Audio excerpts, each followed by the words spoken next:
Now the next thing I want to do is organize our session. Now this is important, and I'm going to mention this a lot, is that one of the best ways of getting a great mix is mixing quickly. This way you can focus on what jumps out at you the most. Instead of getting lost on minor details, you could hear what other people are going to hear when they hear the song for the first time. So mixing quickly is very important. And one of the parts of that is organizing our session. This way we can see very quickly what everything is doing. So let's start by organizing our session. And the first way to do that is by renaming our tracks names that make more sense to us. Just because it makes sense to the producer or the engineer that recorded this song, we don't necessarily need all that detail. So starting with track names, you see our kick track is named Kick Take 4. For mixing purposes, we don't really care about take 4. This is the take we're going to use. So to see the name of the track very quickly, we want to keep this as short and concise as possible. So let's rename this track Kick. It's a lot easier to see what's going on. And the same thing for the snare. Sometimes engineers will put the take on there or the mic they used. We don't need that for mixing. Next we have the overheads. We could just name it overheads. And the room mic. Next we have the bass.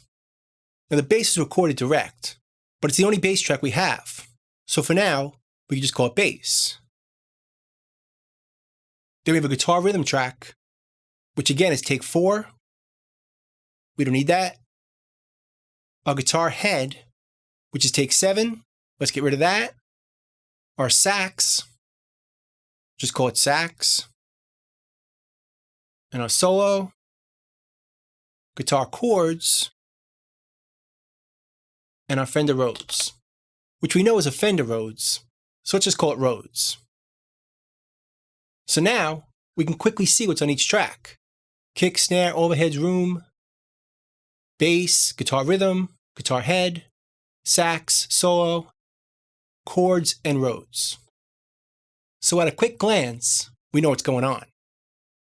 Now in addition to doing this, we should put our tracks in the order that make the most sense to us. The drums are pretty good, kick, snare, overheads, and room. And the bass, but what I can do with the rest of the tracks is order them based on when they come in the song. This way we can work from beginning to end, getting each track to sound good in the mix. So like these chords here, they come before the solo. So let's move it here. And the Rhodes track starts earlier in the song. So let's bring it up, just past the bass track. So now we have our Rhodes here, the guitar rhythm that plays in the beginning. Then our guitar head and our sax, which play at the same time. Then our guitar chords, then the solo. So again, makes it easy to mix when our tracks are in order of when they come in, and also based on what they play. We wouldn't put guitar tracks all over the session, but this will be a time saver as we work from beginning to end. The next thing we could do is color our tracks. Again, so we can quickly see what they're playing. So we'll start with our drums. Go to colors. And let's choose a color for our drums. Let's choose this one here. Now it doesn't really matter what we choose, as long as it makes sense to us and it stands out as being different from the other tracks. So for bass, let's choose blue. Or Rhodes, we'll do some kind of pink or magenta. The guitars right here, let's give them no color, so the dark gray. The sax will make red, and the chords will make gray as well. And our solo will make cyan, so it stands out what each track is doing. So at a quick glance, we know these are the drums, our bass, the Rhodes, some guitars, our sax, and our solo. It all gets us closer to mixing as quick as possible. The next thing I like to do is clean up our tracks. There's a lot of empty space over here where the tracks aren't playing. These tracks were all consolidated So they all started at the same spot and ended at the same spot as well. But for our purposes, that's a waste of space. Our hard drive is working harder than necessary, and it's also harder to see when each track is playing. By cutting it up or trimming these clips, it'll be clearer for us when they play or don't play. So let's start with the drums. Let's make the height of the waveforms as tall as possible. If you hold down Option on the Mac, Alt on the PC, and right drag to the right or the left, it makes the waveforms as tall as possible. So let's do this for now. Zoom in and get rid of the drums up until where they come in, which is right about here. Do the same at the end, which is about here. This isn't destructive, so if we're cutting it off, we can always bring it back in. But by bringing the waveform as high as possible, I'm sure that we're not. Let's do our bass. Same thing. If you're using Pro Tools and Command Focus is turned on, we could just hit A and it trims the beginning. And for the end, hit S and it trims the end, as long as Command Focus over here is turned on. To the Rhodes. Now I'm not going to clean up every Rhodes hit. That's going to take too long. Just the beginning and end, and any big spots where it's not playing. But that's not really the case. Rhythm starts here. Let's cut from here to here, and from here to the end, hit S. The guitar head and sax play together. So we'll cut here. Guitar head stops over here. Hit S. And then our sax stops here to here. And then at the end. Chords stop here.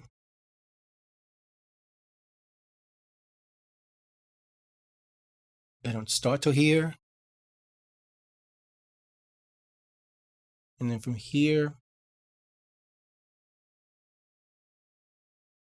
to here. And the solo only plays here. So we'll start here to here. And to trim it, hit Command T on the Mac or Control T on the PC. And that trims it. So now, Option A on the Mac or Alt A on the PC brings it back out and it looks like this. It's a little less work on our hard drive, but more importantly, we can see where each track is playing. Rhythm isn't playing here, guitar head's not playing here, and the sax, solo comes in here. So it saves us a bit of time knowing when tracks are playing and when they're not. This session is not that big, so it's not as big of a deal, but with bigger sessions, it becomes even more important. But I still do it with these sessions with less tracks. It's still worth it, because at a glance, I can see when they're playing and jump right to those sections. Here's the solo, the chords, the sax, the guitar rhythm. Again, it saves a bunch of time. And finally, let's add some markers. This way we can quickly jump from section to section. So the song starts here. Let's make a marker. Now we haven't found the song's tempo yet, which is okay. We'll do that later.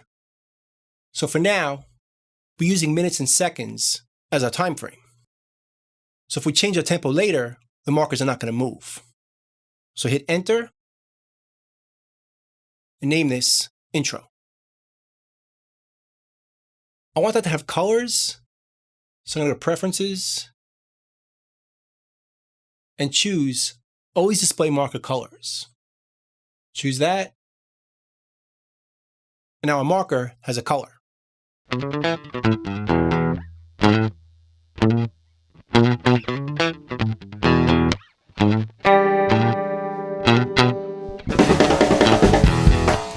the band comes in here.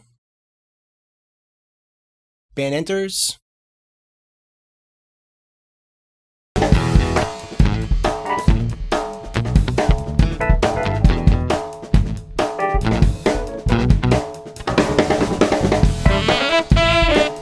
And here's the melody.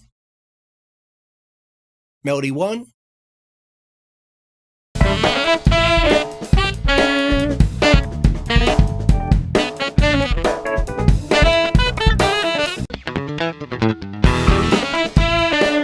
Melody 2.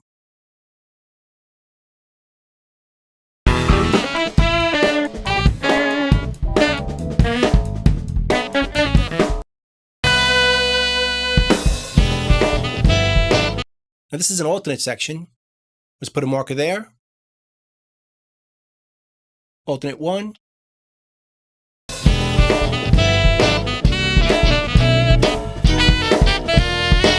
Then we have a solo.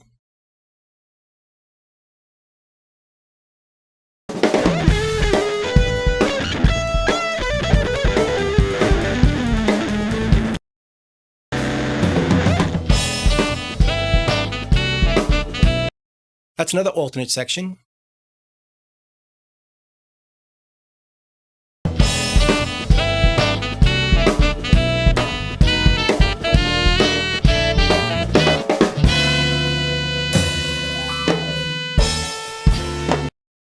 Here's the outro.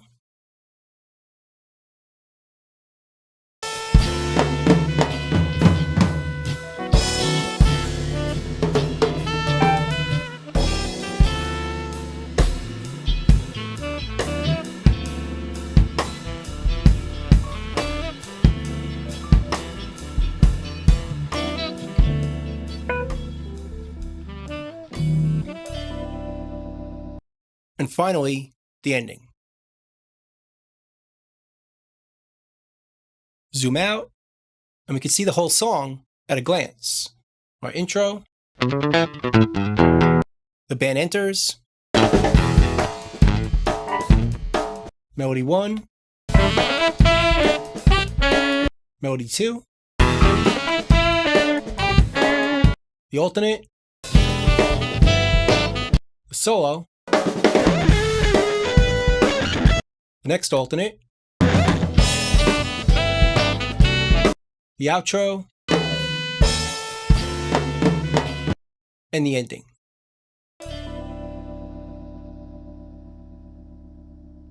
So again, it all leads us down the path of mixing quicker.